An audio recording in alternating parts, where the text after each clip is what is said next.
बिस्मिल्लाहिर्रहमानिर्रहीम, अस्सलाम वालेकुम।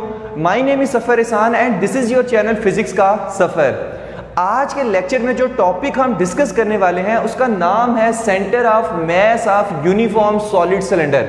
कि एक सॉलिड सिलेंडर है, हमें बताओ उसका सेंटर ऑफ मास कितना है और कहाँ पर है। ठीक हो गया, तो देखते हैं हम किस तरह से फाइंड करेंगे। सबसे पहले सेंटर ऑफ मास क्या होता है। देखिए सेंटर ऑफ मास क्या होता है, ये किसी बॉडी में ऐसा पॉइंट होता है जहां पर बॉडी का तमाम जो हमारे पास मास है वो कॉन्सेंट्रेटेड होता है। The point in a body at which all the mass of the body is concentrated, यानी ऐसा पॉइंट जहां पर बॉडी का तमाम मास एक्ट कर रहा होता है, उस पॉइंट को हम क्या कहते हैं, सेंटर ऑफ मास। तो आज हमने फाइंड करना है ये सॉलिड सिलेंडर का जो सेंटर ऑफ मास है वो हमने फाइंड करना है। ठीक है, अच्छा ये हमारे पास सॉलिड सिलेंडर है। सॉलिड सिलेंडर मतलब जो अंदर से भरा हुआ है, अंदर से खाली नहीं है। और ये हमारे पास क्या है, इसका ये एक्सिस ऑफ सिमेट्री है। इसको हम क्या कहते हैं कि ये हमारे पास क्या है, axis of symmetry. Axis of symmetry कि इस एक्सिस के जो राउंड अबाउट है, यानी जो सिलेंडर का मास है वो यूनिफॉर्मली डिस्ट्रीब्यूटेड है। ये नहीं है कि यहाँ पर ज्यादा यहाँ पर कम, भाई यूनिफॉर्मली डिस्ट्रीब्यूटेड है इस एक्सिस के राउंड अबाउट जो सिलेंडर का मास है। तो ये हमारे पास क्या है, एक्सिस ऑफ सिमेट्री। और इसी एक्सिस ऑफ सिमेट्री पे हमने जो है वो सेंटर ऑफ मास को फाइंड करना है। तो देखते हैं कि हम वो सेंटर ऑफ मास कैसे फाइंड करते हैं। सबसे पहले हम देखते हैं कि जो हमारे पास इसकी वॉल्यूम मास डेंसिटी है, तो वो हम कैसे कैलकुलेट करते हैं, उसको हम शो करते हैं कि वो हमारे पास क्या होती है, वो रो से हम शो करते हैं और मास पर यूनिट वॉल्यूम हमारे पास होता है। ठीक है, कि हमारे पास इस सिलेंडर, ज़रा सिलेंडर का वॉल्यूम भी होता है, इस सिलेंडर का जो मास है उसको डिवाइड कर दे इसके वॉल्यूम से, मतलब कि इतने वॉल्यूम में इतना मास है सिलेंडर का, तो ये जो मास टू डिवाइडेड बाय वॉल्यूम, ये हमारे पास फिर क्या होगा, ये हमारे पास होगी वॉल्यूम मास डेंसिटी होगी। ठीक है, वैसे भी डेंसिटी का फार्मूला तो पता ही होगा, rho is equal to M by V होता है। तो हमारे पास rho is equal to M by V, ये हमारे पास डेंसिटी होगी। अच्छा, अब हमने सेंटर ऑफ मास फाइंड करने के लिए क्या करना है, हम वही पुराना काम करेंगे, इसको छोटी छोटी डिस्क में काटेंगे। अगर मैं ऐसे इसको कट लगाऊं तो क्या ऐसे डिस्क निकलेंगी ना, बहुत सारी डिस्क निकलेगी। तो उनमें से मैं ना कोई एक अदर डिस्क कंसीडर कर लेता हूं। मान लो मेरे पास वो डिस्क क्या है, वो ये है। ठीक है, ये हमारे पास क्या है, वो डिस्क है। वैसे तो बहुत सारी मैंने इसमें से डिस्क काटी है ना, लेकिन मैं क्या कंसीडर कर रहा हूं, सिर्फ एक डिस्क को। अच्छा, हमारे पास इस सिलेंडर का जो रेडियस वो कितना है, कैपिटल आर। तो हमारे पास इस डिस्क का रेडियस भी कितना होगा, कैपिटल आर होगा। ओके हो गया। तो इसके लिए हमारे पास वॉल्यूम मास डेंसिटी क्या आएगी, वो हमारे पास आएगी rho is equal to D M divided by D V. कैसे, देखिए ये जो हमने स्मॉल से डिस्क काटी है ना, इसका जो मास है वो कितना है, वो है डी एम। इसका जो वॉल्यूम है वो कितना है, डी वी है। ठीक है, और जो इसकी थिकनेस है, मतलब जो इसकी मोटाई है वो कितनी है, इसकी जो थिकनेस है वो कितनी है, वो डी एक्स है। ओके हो गया।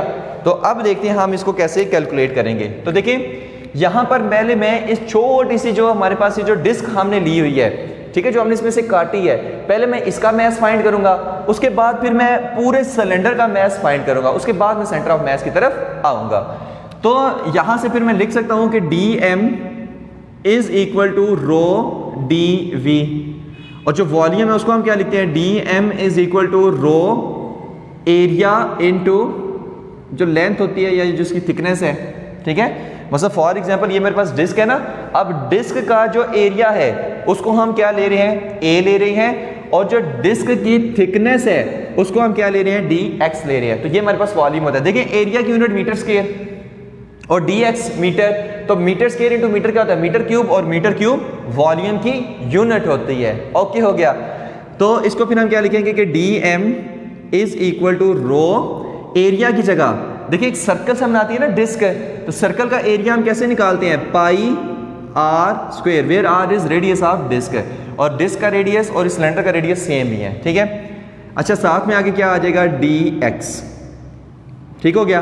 तो ये हमारे पास क्या है, डी एम है रो रो pi are square d x, इसके में से ब्रैकेट बेशक दरमियान में से हटा दें, ठीक है, और रो को इसके साथ जोड़ के ऐसे लिख दें, ठीक है। तो d m is equal to rho pi are square d x, ठीक है। एक चीज़ हमारे पास फाइंड हो गई है। देखिए पहले हमने क्या करना है, रो फाइंड करना है, उसके बाद हमने क्या करना है, जो कैपिटल एम मतलब पूरे सिलेंडर का मैस है वो फाइंड हम करेंगे, उसके बाद जो हम सेंटर ऑफ मैस है वो हम फाइंड कर लेंगे। ओके, सेंटर ऑफ मैस किस पोजीशन पे है। तो अब हमारा नेक्स्ट टारगेट है, एक तो हमारे पास रो फाइंड हो गया, अब हम देखते हैं कि एम कितना है, कि टोटल मैस हम कैसे फाइंड करें। तो कुछ भी नहीं करना, सिंपल हमने इस टोटल मैस को फाइंड करने के लिए, टोटल मैस ऑफ सिलेंडर को फाइंड करने के लिए इस डीएम को इंटीग्रेट कर देना है। क्यों? क्योंकि देखिए हमने क्या किया है, ये जो छोटी छोटी डिस्क हमने काटी थी, अगर उन सबको मिलाया जाए तो ये पूरा सिलेंडर बनेगा, ठीक है। तो इसलिए मैंने इसको क्या कर दिया, यहां से इंटीग्रेट कर दिया। ओके हो गया। अच्छा, इंटीग्रेट कर दिया, कहां तक इंटीग्रेट किया, देखें यहां पर ये जो लेंथ ऑफ सिलेंडर है ये हमारे पास क्या है, एल है, ये क्या है, एल है। अगर मान ले जैसे ओरिजिन को माने तो यहां पर लेंथ 0, यहां पर लेंथ एल, मतलब 0 से लेकर एल तक ये हमारे पास क्या है, इस सिलेंडर की लेंथ है। तो हम टोटल मैस फाइंड करने के लिए इंटीग्रेट कर रहे हैं, कहां से लेकर, 0 से लेकर एल तक। ओके हो गया।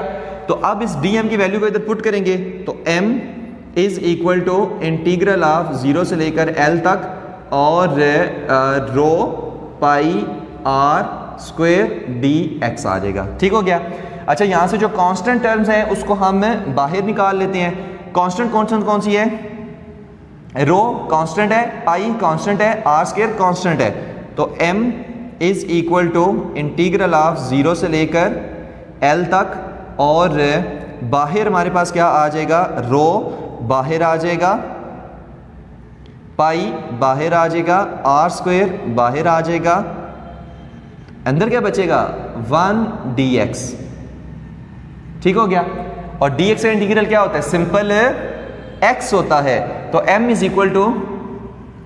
Equal to rho pi are square और यहां पर x आ जाएगा, ठीक है। इंटीग्रल ऑफ dx हमारे पास सिंपल x और लिमिट क्या है, 0 से लेकर l तक, ठीक हो गया।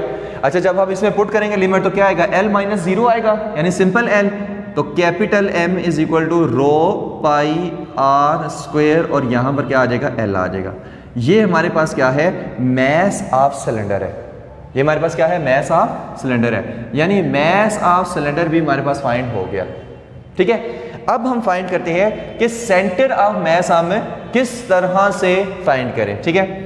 सेंटर ऑफ मैस, देखिए सेंटर ऑफ मैस फाइंड करने के लिए हमारे पास एक फार्मूला होता है, वो कौन सा होता है, XCM centre of mass is equal to 1 by m integral of x dm, integral of x, वैसे तो dm इंटू x होता है लेकिन एक ही बात है ना, तो x dm, ठीक हो गया। तो ये हमारे पास क्या है, सेंटर ऑफ मैस निकालने का फार्मूला है। यहां तक ओके है, ये आपने याद रखना है। और किस एक्सिस के गिर्द, एक्स एक्सिस के गिर्द, क्योंकि हम मान के चाह रहे हैं कि सिलेंडर का हमारे पास किस एक्सिस पे पड़ा है, मान लें ये एक्स एक्सिस के अलॉन्ग पड़ा हुआ है, ठीक है। तो इस वजह से एक्सिस के अलॉन्ग हम उसका वो सेंटर ऑफ मैस फाइंड करने की कोशिश कर रहे हैं। कुछ भी नहीं करना, दो वैल्यूज हमारे पास आई है जिनके गिर्द मैंने डब्बे लगाए हैं। ये वैल्यू किसकी है, डीएम की, ये वैल्यू किसकी है, एम की है। सिंपल इस डीएम और एम की वैल्यू को उठाकर इधर पुट कर देना है तो हमारे पास वैल्यू आ जाएगी कि कहां पर है सेंटर ऑफ मैस, ठीक है। तो यहां पर XCM centre of mass is equal to integral of x, DM कितना है, डीएम कितना है, rho pi are square dx, rho pi are square dx divided by m कितना है, m तो है rho pi are square l, rho pi are square और l। और एक और चीज यहां पर आर स्क्वायर क्या लगाना है, कैपिटल लगाना है, ठीक है, क्योंकि हम कैपिटल आर रेडियस ले रहे हैं, ठीक है, हर जगह कैपिटल आर स्क्वायर, ठीक है। अच्छा, यहां से अब हमारे पास क्या होगा, जो हमारे पास रो पाई आर स्क्वायर, ये क्या है, कांस्टेंट है, तो इनको आपने बाहर ले आना है, ये कांस्टेंट है तो इसको आपने बाहर ले आना है। तो जब हम बाहर लेके आएंगे तो वो चीज देखते हैं फिर किस तरह से होगी। XCM centre of mass is equal to rho pi are square, बाहर आ गया रो पाई आर स्क्वायर और साथ में ना एक्स नहीं बाहर आएगा, एक्स डी एक्स। ठीक हो गया, divided by rho pi are square L, rho pi are square और एल। ठीक हो गया। अच्छा, rho pi are square L जो वैल्यूज कटती हैं वो काट दें। देखिए रो से काट गया, पाई से काट गया, आर स्क्वायर से काट गया, तो बाकी का बच्चा सिंपल एल बचा। तो x C M is equal to 1/L integral of X D x आ जाएगा। यहां तक ओके है। अच्छा, अब एक्स डी एक्स है तो हमने क्या करना है, यहां पर हम क्या करेंगे, इस पे ना लिमिट अप्लाई करेंगे। एक्स डी एक्स है ना, तो इस पे हम लिमिट अप्लाई करेंगे। कहां से हम लिमिट अप्लाई करेंगे, 0 से लेकर एल तक। ठीक है, क्योंकि सिलेंडर की टोटल लेंथ कितनी है, हमारे पास सिलेंडर की जो टोटल लेंथ है वो एल तक है। ओके है, तो यहां से x हमारे पास क्या है, x हमारे पास डिस्टेंस होता है 1 एंड से लेकर इस डिस्क तक का जो डिस्टेंस था वो हमारे पास x था। ठीक है, 1 एंड ऑफ सिलेंडर से लेकर इस डिस्क तक का जो डिस्टेंस है वो x है। ठीक है, लेकिन अब हम पूरे सिलेंडर को बीच में इन्वॉल्व कर रहे हैं, तो इस वजह से 0 से लेकर l तक आ जाएगा। डन हो गया। ओके। अच्छा, अब इसमें जब हम पुट करेंगे तो x C M is equal to 1/L by put क्या करना है, इसका बस इंटीग्रेट करना है 0 से लेकर L तक, और क्या आएगा, एक्स स्क्वायर डिवाइडेड बाई 2 आ जाएगा। ठीक है, एक्स स्क्वायर डिवाइडेड बाई 2 आ जाएगा। अब जब इसको सॉल्व करेंगे तो फिर हमारे पास क्या आएगा, वो चीज़ देख लेते हैं। हमारे पास आएगा x C M is equal to 1/L